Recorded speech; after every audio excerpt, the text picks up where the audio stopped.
Very good afternoon from Broadstairs in Kent. Yes, 18 degrees today, 8-9 mile an hour winds. Of course, we were going to come down Monday. All the kids, not our kids, all the kids are at school. So it's empty, it's all ours, it's perfect. And it's October. How is this possibly this nice in October? So I've just seen some herring gulls. That's what you're going to get to start with. But we're looking out to the water, looking out to the channel, the wind farms, anything flying in. And we're hoping for, divers, stuff like that. So this was a favourite hotspot of Charles Dickens. He spent many summers here in 1837 to 1859, and he rented various properties around, most notably the Fort House, now Bleak House. Here he wrote parts of David Copperfield and the essay Our English Watering Place. I've been checking the socials for things like purple sandpipers, which this has usually been good for before. Nothing mentioned, but anything can happen on a day like this, and I'm generally quite lucky. So let's get on with the day and start with a walk. We've timed it just nicely for the tide to go out. So everything will be refreshed, all the mud, all the sand, worms, crabs, everything. So the birds will start coming in within the next couple of hours, okay? Speak to you later. Now, we've just got down to the main beach area, looking for anything turnstone, and spotted one just along the wall here. Thought I'd start grabbing some film now. Let's get going. I filmed it for a second, then heard my wife say, oh, look down there. And on the boat down there, oops, sorry about this sun flare. They're all going around on this moored boat, the Joan Temple, back and forth, back and forth.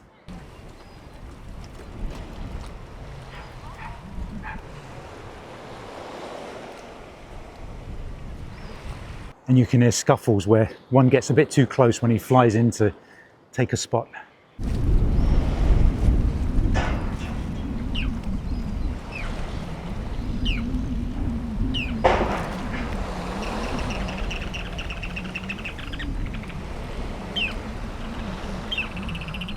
Yeah, because I was wondering, with the water right in, where do they all roost until it goes back out? There's the answer. They've got it sussed. Just walking along the walkway, nothing really happening. It's just all herring gulls at the moment. Just had a cormorant out there. I would check to see if it was a shag. It could be. It's so distant, I wouldn't know. The tide's going out, so we could attract some smaller birds. Once it's all, because the dogs down there, I've just seen them chasing birds. Other than that, just on the wall right there, a pied wagtail, just to see if it would do anything. I'm hoping to see some rock pipits along here, which is the usual thing. I'm looking all along this wall. This is where I had that amazing encounter with a snow bunting about 2021-ish. I think I'd have to go back. It was 2021. So I'm looking, hopefully, that we have a stray on there somewhere. What an amazing encounter that was. I had it all to myself. But other than that, a really nice day, so I'm not going to complain. Just had a really nice couple of encounters there that I got some good video for. One of the pied wagtails was scared up onto the cliff edge and sat in the same spot. And I went, okay, why not? There's a little bit of wind, tiny bit, picked it up, and I put it on the tripod and just filmed it for what I think about 40 to 50 seconds. I'll just show you the footage because it's chirping, so it's worth listening to.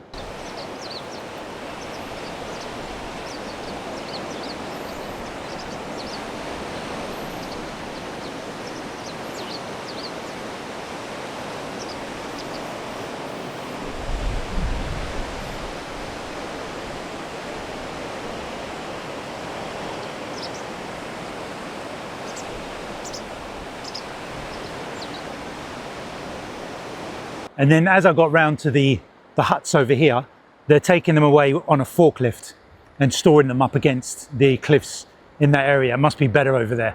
But they're all up against this wall and they're being moved away, obviously for the harsher winter weather. They really look like they could do with a paint, actually. They look a bit exposed. But anyway, a rock pipit, I knew immediately what it was. It flew down and landed on the seawall. Tried to get a flight shot. It landed in the rocks over there, and I was looking, I found it. And it went and had a little bath. Look at this. I mean, it's really, really harsh sunlight.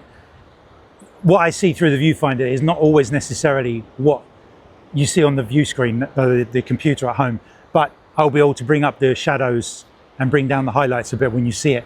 But that was really good. I've got probably a couple of minutes of that with my 4K crop, using the tripod is all the way up and I'm using it as a steadying device. It's been blinding so far. If I'm not putting the camera on the top of the tripod and filming, I'm just grabbing it here and resting my arm on it while I film. But enough there for a nice little bit of footage to bulk out what I'm seeing today if not much happens. I did see an oyster catcher go by, so I just had a little look out at sea, and a couple of cormorants came in and landed. I thought there might be something interesting. Last time I was up this way, Margate, the Forenest Point, I saw things like scoters in the distance. They were a lifer at the time. At the moment, we just got all the herring gulls coming down. It probably will kick off a bit once the water goes out, but everybody is walking on the rocks. The dogs are out on the rocks, and the birds, you can see they're finding it hard to settle and hunt. But I'm getting my dot sight ready for any of the gulls going up with crabs in their beak. I've already seen a big chase with one of the herring gulls with a massive chunk of baguette in its beak. I don't know if that's been from we did see some students, maybe they're from France, and they threw their sandwich at them. But that was a great little bit of footage of the rock pipit. I'm happy with that. Yeah, I can't wait to get home and look at it. You've already seen it. It's going over the top of this. But just, yeah, it's really nice back here. It's a bit chilly in the shade, and then you step out and you're baking hot because it is 18 degrees. We're just going to keep walking around until oh, I can see a grey heron. Right, so we're going to get over there. If there's a grey heron there, there'll be other things over there. Let's go check it out. Well, I've just kept walking and walking. I'm almost at Ramsgate. So this is where I am on the map.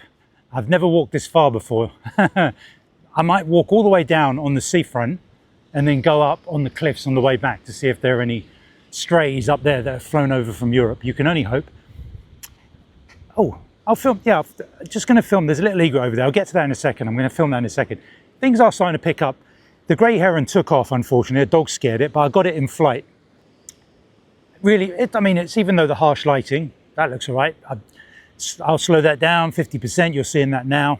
But as it was turning to come back in, I heard a cheep and looked above my head, and a little bird flew over. I knew it was going to be a rock pipit.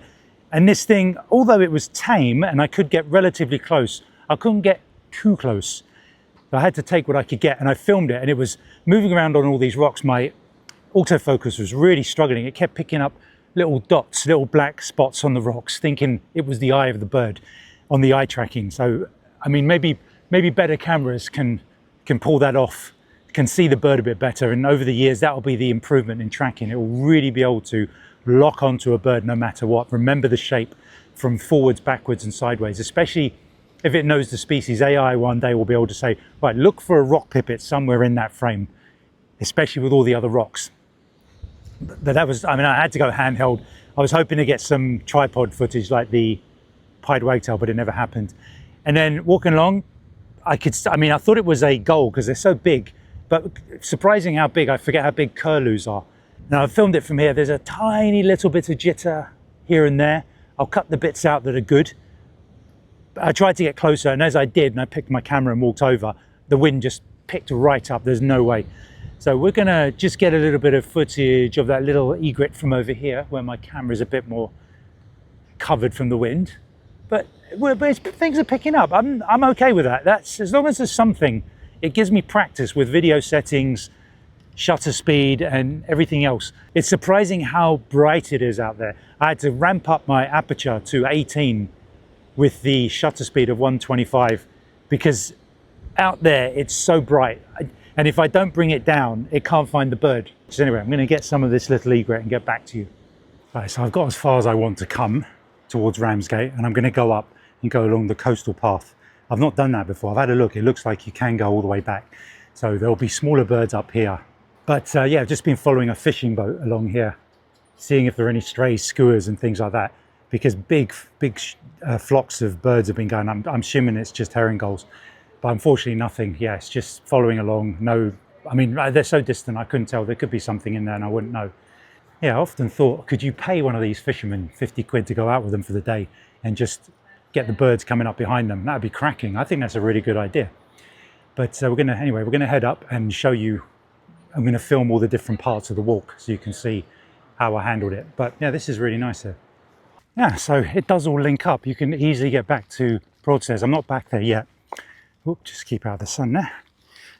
But you go up these stairs that I showed you down on the beach just before I got to Ramsgate. I was probably about half a mile from Ramsgate, I think. Go up these steps.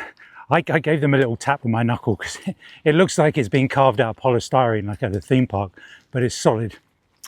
And get to the top and you're presented with this old structure and gardens, which I've never seen before. Brilliant. Really beautiful. It looks like they could They could do with touching it up somehow. I don't know, what could they do with that? Bring it back to its former glory. It's what a waste, considering how much effort they put into cutting the grass and the other buildings around here. Whoop, sorry. Just trying to stay in the shadow for this filming. And yeah, walk along the path and you get to the gates. I thought this might be a sectioned off bit for some sort of a country park or castle or someone's property.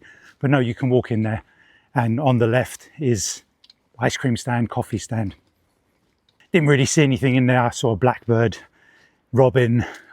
I've seen a blue tit plover. I've just seen there's flocks of parakeets. So they've made their way down here, sorry. Caught out with me then. I did see some small birds fly over there a second ago, so I'm going to have a look there. But there's, yeah, that view up there, that guy in that sort of old lighthousey type building has got the best views, hasn't he? Or she. What a stunning place, yeah. Dream place to live. But yeah, there are no paths on this part. You just walk on the grass on this side or the other side, and there are benches. It's a bit bizarre because a lot of the benches have got bushes in front of them. So, not the greatest view if you don't get the right one. But okay, let's carry on. Oh, it's getting very, very nice at this time of night. So just as I finished speaking to you, over on the other side of the road, the bush caught my attention and there was some small birds jumping out.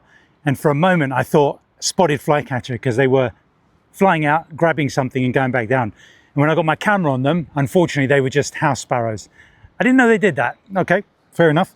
But one of them caught my eye, one of the birds. I thought it's a bit light underneath. It isn't as, even though the other sparrows were mostly female, this bird had all the way underneath it was lighter. And sure enough, I got my camera on it. And that, as far as I know, is a reed warbler, which is a very weird place to find it. I assume, correct me if I'm wrong, that it's maybe fueling up for its mission back to Africa. Could be. But that sort of, it wasn't too scared. I had to do a bit of manual focus there because it was determined to stay just on the edge bits of the bush before going in. And yeah, it sort of flew to the back and the sparrows then came up to the front. And I moved back to let them all come out and got the camera on the tripod. The wind is quite low and I gave it a go. And yeah, 3 and then 4 of them showed up. Very nice. Yeah, they're good. There are good populations of them down here in Kent in general, especially where we are. There's a place just down the road from us that has feeders outside on the main road. And every time you drive by it, flocks of sparrows and starlings go up. So Kent in general is pretty good for sparrows, even though I've mentioned in the bird news that unfortunately the numbers are going down in England by 90%. But out here they're pretty good. Along with the parakeets, there must be something going on with those two species. They like this kind of area because the parakeets are here. I've heard those flying around. And looking over the edge, the water's gone right out now and you can see all these little white dots. And immediately I could see that there were 3 little egrets. And from up here, I kind of got better views with lower wind. There's at least 3 individuals, but as I walked along, many more. But I thought, why not? Let's get a bit of film from up here. You can see, look at this, look at the distance I am from up here. This is perfect. You can keep your distance. And in fact, I had to kind of zoom back a little bit from the 800mm in the 4K crop. Even though it was that distance, I still had to zoom back a bit. It shows you how incredible 2318mm is. And also, and there was another little blob, there could have been a rock, and it turned out to be a grey heron. So I managed to get some still footage of one, and it was staring for ages. I thought maybe it'd grab a fish, but eventually it started walking around, which provided a little bit more entertaining footage. I hoped it would get in the same frame as one of the little egrets, but it never happened. But this is just really, I mean, stunning. Where is everybody? This is lovely. I mean, even if I live locally, I'll be out here with a cup of tea on one of these benches, just looking at the view. Where's everybody? Anyway, that's, yeah. And yeah, just a very, very brief, just a little couple of great tits, 2 seconds worth. Right, let's get back to Broadstairs. Right, nearly back to the car now, and I think that's about it. The tide is right out. Look at that spectacular view of the pool there. But I'd love to go down there and look for some turnstone and some purple sandpipers, but I think the end of the day is here now. Back there, I did get a distant view of a curlew. having a preen. Had to take the opportunity. Amazed I spotted it from that distance. Apart from that, just a couple of jays jumping around. I think that's pretty much it. Good day, and I'll speak to you next time.